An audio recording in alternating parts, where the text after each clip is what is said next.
فرمایا رب تعالیٰ نے اوتیت الشفا و اوتیت جوامع الکلم و اوتیت خزائن المفاتح خزائن الارض، فرمایا اللہ نے مجھے جامع الکلم بنایا، اللہ نے مجھے زمین کے خزانے عطا فرمائے، اور رب تبارک و تعالیٰ نے مجھے مالک شفاعت بنایا، شفاعت کا دروازہ میں کھولوں گا، عسیٰ ان یبعثک ربک مقاما محمودا، سبحان اللہ۔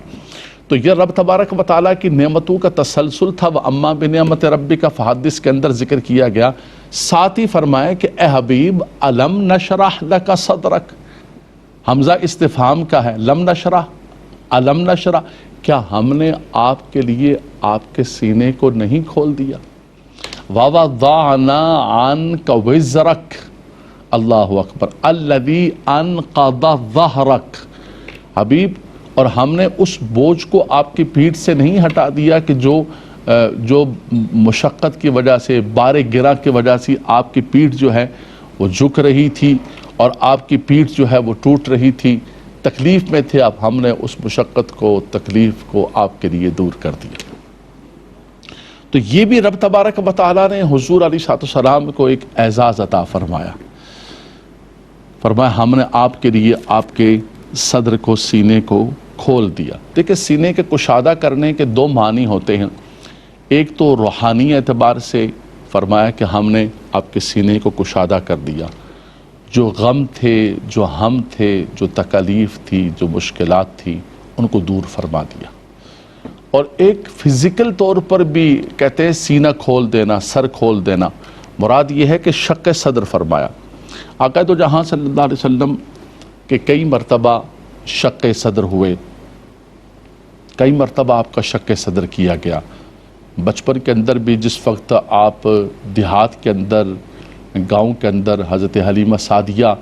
آپ کو دودھ پلانے کے لیے لے گئیں، اور جو عرب کا ماحول تھا کہ دیہات کے ماحول میں اپنے بچوں کی پرورش کرتے تھے، ایک تو زبان بڑی فصیح ہوتی تھی، بلیغ ہوتی تھی، دوسرا آب و ہوا بڑی اچھی ہوتی تھی،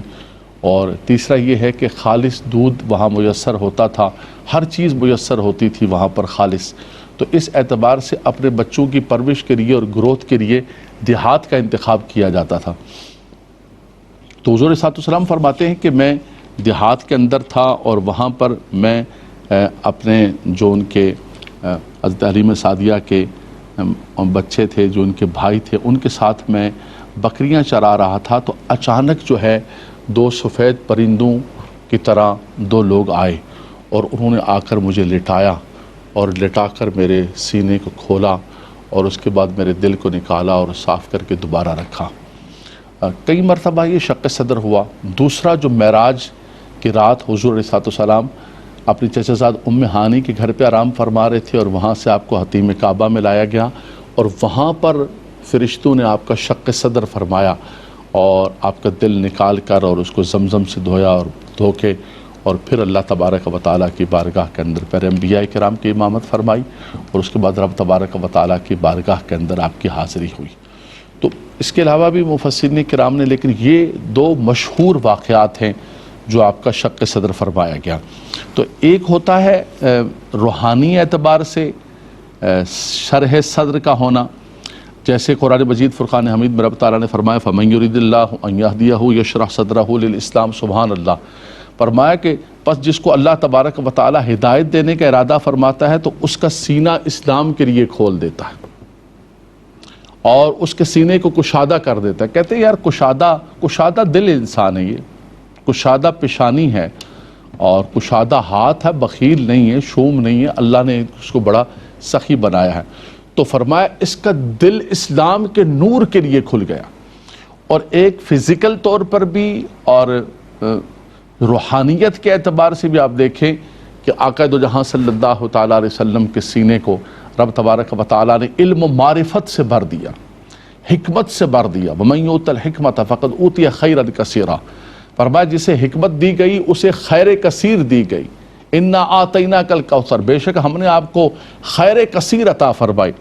تو رب تبارک و تعالیٰ نے آپ کے سینے کو خیر کثیر سے، علم سے، معرفت سے، روحانیت سے، اور شجاعت سے، بہادری سے، اور سخاوت سے، اور ہر چیز سے اللہ تبارک و تعالیٰ نے جتنی خصوصیات جتنے کمالات دنیا کے اندر پائے جاتے ہیں، جب سے انسان اور آدمیت ہوئے، فرمایا سب کمالات کو جمع کیا جائے تو رب تبارک و تعالیٰ کا شاہکار جو شاہکار مخلوق ہے وہ آقا دو جہاں صلی اللہ تعالیٰ علیہ وسلم کی ذات ببرکات ہے کہ بعد از خدا بزرگ توئی قصہ مختصر بات یہ ہے، لمبی بات نہ کریں، مختصر بات یہ ہے کہ رب تبارک و تعالیٰ کے بعد اگر کوئی اس کی مخلوق کے اندر فضل و فضیلت، اعزازات، کمالات، کرامات، معجزات کسی بھی اعتبار سے اگر کوئی وہ ذات ہے تو وہ محمد الرسول اللہ صلی اللہ تعالیٰ علیہ وسلم کی ذات ببرکات۔